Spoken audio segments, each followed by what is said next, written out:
সোণালী শৈশৱ বিকশিত অসম আঁচনিৰ অধীনত স্থাপন হোৱা 82 নং কুমুলিপাৰা 5 আদৰ্শ অংগনবাড়ী কেন্দ্ৰৰ শুভ উদ্বোধন। শিশুসকলৰ শাৰীৰিক মানসিক বৌদ্ধিক বিকাশৰ উদ্দেশ্যে 82 নং কুমুলিপাৰা 5 আদৰ্শ অংগনবাড়ী কেন্দ্ৰটো 43 নং বৰপেটা বিধানসভা সমষ্টিৰ বিধায়ক আব্দুৰ ৰহিম আহমেদে বৰপেটা জিলা পৰিষদৰ মুখ্য কাৰ্যবাহী বিষয়া মনোজ কুমাৰ চিকাৰীয়া, বৰপেটা উন্নয়ন খণ্ডৰ খণ্ড উন্নয়ন বিষয়া গৌতম লাল মজুমদাৰৰ লগতে অন্যান্য বিষয়ববীয়া অংগনবাড়ী কেন্দ্ৰৰ কৰ্মীবৃন্দৰ লগতে স্থানীয় গণ্যমান্য ব্যক্তিৰ উপস্থিতিত শুভ উদ্বোধন কৰে।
বহা যাওয়া ভিতৰত বহা নাহে যাওঁ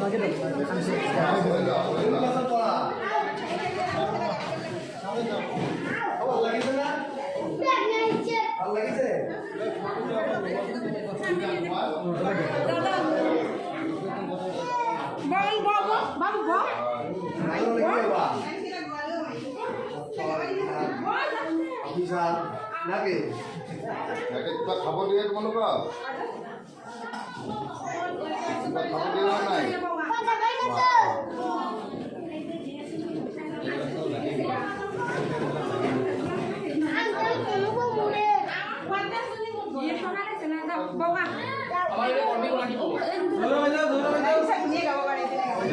গান গাই দিয়া যাও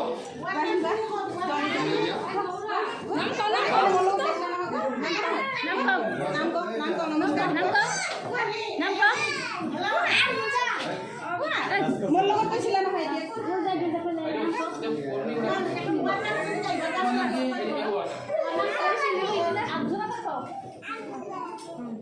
পূজা কাটো চাওঁ এটা গান গাই দিয়া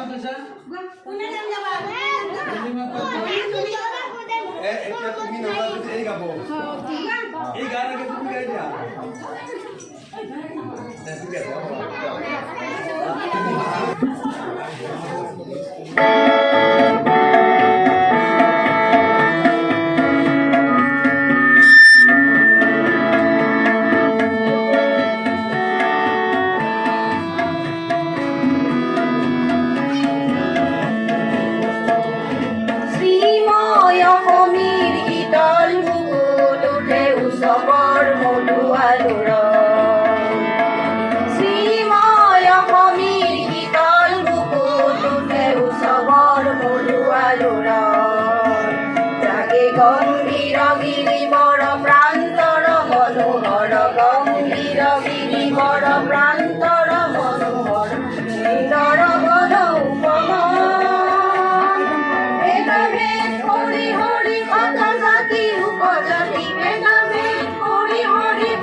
হবে মিলনৰ গান ফুলা অধীৰ চন্দে কৌতি কৌতি কণ্ঠে গাই হবে মিলনৰ গান শ্ৰীময় সমীৰ শীতল বুকুতে উৎসৱৰ মধুৰ শ্ৰীময় সমীৰ শীতল বুকুতে উৎসৱৰ মধুৰ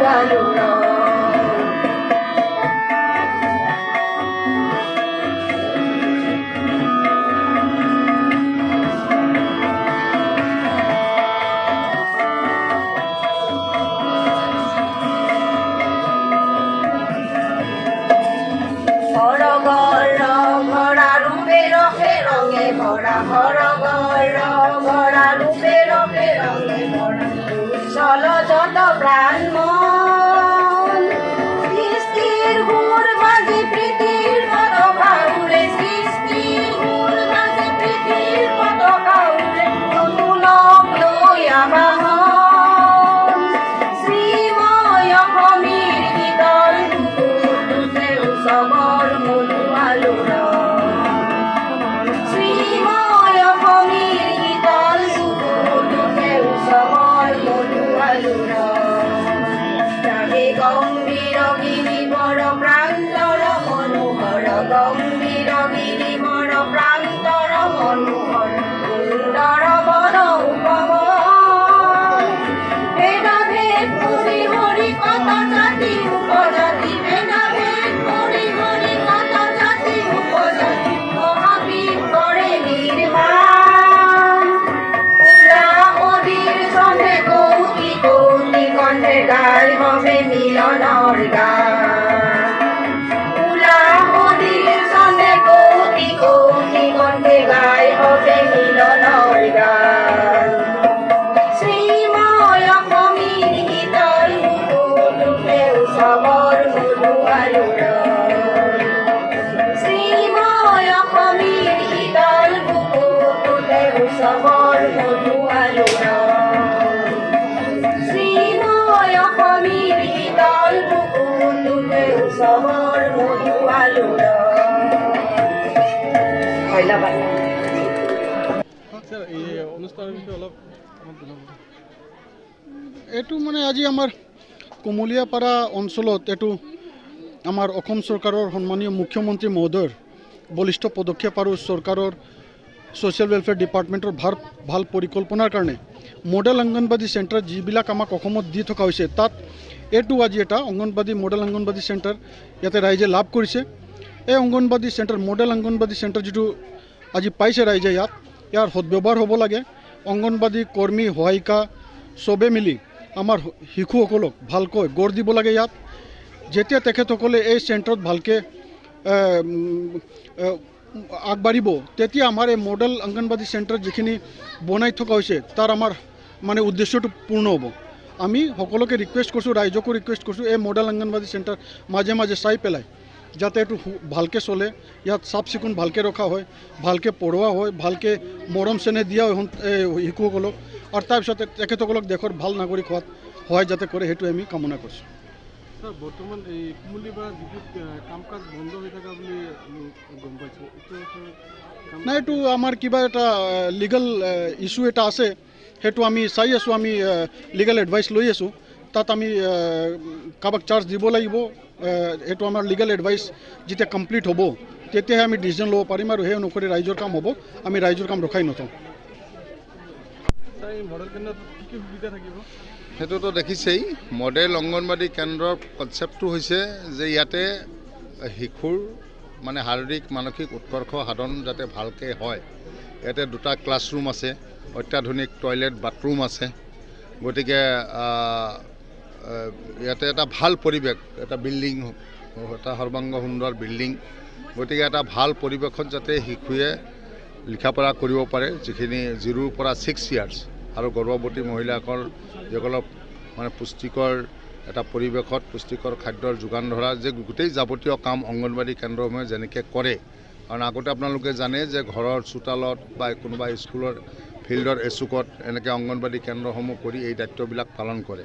গতিকে এটা সুন্দৰ ভাল স্কুলৰ দৰে এটা বিল্ডিঙৰ মানে এটা পৰিৱেশত বিল্ডিং বনাই এনেকৈ ভাল ক্লাছৰুমৰ সৃষ্টি কৰি তাতে মানে ইলেক্ট্ৰিকেল ফেন লাইট সকলোবিলাকৰ ব্যৱস্থা কৰি এটা অত্যাধুনিক টয়লেট বাথৰুম ৰানিং ৱাটাৰ সকলোবিলাকৰ ব্যৱস্থা ইয়াতে আছে। গতিকে খুব ভাল পৰিৱেশত আমাৰ ল'ৰা ছোৱালীসমূহে ইয়াতে শিক্ষাদান কৰিব পাৰিব, শিক্ষা কাৰ্যখিনি ল'ব পাৰিব।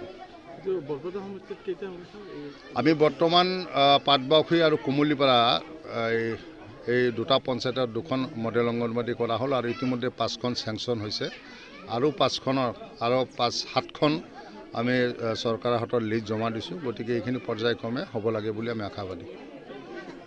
আপুনি পৰিচালনা কৰা অংগনবাদীটো মডেল অংগনবাদী কেন্দ্ৰলৈ উন্নীতকৰণ হ'ল,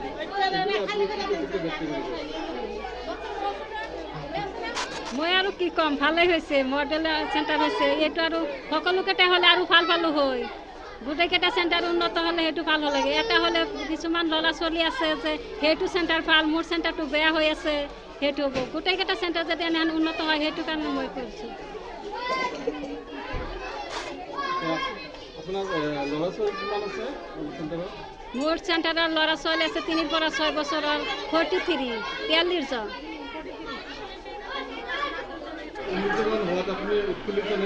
উৎফুল্লিত বাপৰে, আমাৰ চেণ্টাৰবিলাকৰ কেনেকুৱা অৱস্থা আপোনালোকেতো জানে, ক'ত খালৰ বুকত, ক'ত ঘৰৰ পিছফালে চেণ্টাৰ দিয়ে। আজি যে এনেকুৱা পৰিৱেশ এটা হৈছে, এইটো এটা মই শুভ আৰম্ভণি বুলি ভাবোঁ। ইয়াৰ পিছত যাতে প্ৰত্যেকটা চেণ্টাৰ আমি এনেকুৱা কৰিব পাৰোঁ, মই চৰকাৰৰ ওচৰতে অনুৰোধ জনাওঁ। লগতে কেন্দ্ৰটোৰ মেৰামতি চাফ চিকুণৰ দায়িত্বখিনিও যাতে ৱাৰ্কাৰৰ লগতে ৰাইজেও অলপ সহযোগ কৰে, তাৰ কাৰণে মই অনুৰোধ কৰিম। ইয়াতে গোটেইখিনি আছে। চাওক, আমাৰ আগৰ কেন্দ্ৰবিলাকত পেচাব পায়খানা কৰাৰ সুবিধা নাছিল, আৰু আমাৰ যিখিনি অক্ষম, শাৰীৰিকভাৱে অক্ষম শিশুসকলেও পঢ়াত অলপ অসুবিধা পাইছিল। এই চিৰি তিৰিবিলাক ডাবুলকৈ বনাই দিছে, যাতে অক্ষম শিশুখিনি আহিবও পাৰে, লেট্ৰিনতো যাব পাৰে, তেনেকুৱা কৰি দিছে। আৰু পানী 24 ঘণ্টাই পাব, আগতে পানী চানীৰো অসুবিধা আছিল। আৰু খাদ্যটো চৰকাৰে যোগান ধৰিয়ে আছে, বাকী এই বহা সুবিধাখিনি কৰি দিছে। আগতে পাতি দিছিলে, আজিকালি চেয়াৰ টেবুল দিলে, গতিকে ফেন দিলে। আমাৰ গোটেইখিনি সুবিধা পালোঁ বুলিয়ে ধৰি ল'লোঁ এইটো চেণ্টাৰত। গতিকে এইখিনি কেনেকৈ আমি মেইনটেইন কৰিব পাৰোঁ, তাৰে কথা আমি আলোচনা কৰি আছোঁ, যাতে ভালদৰে ৰাখিব পাৰোঁ।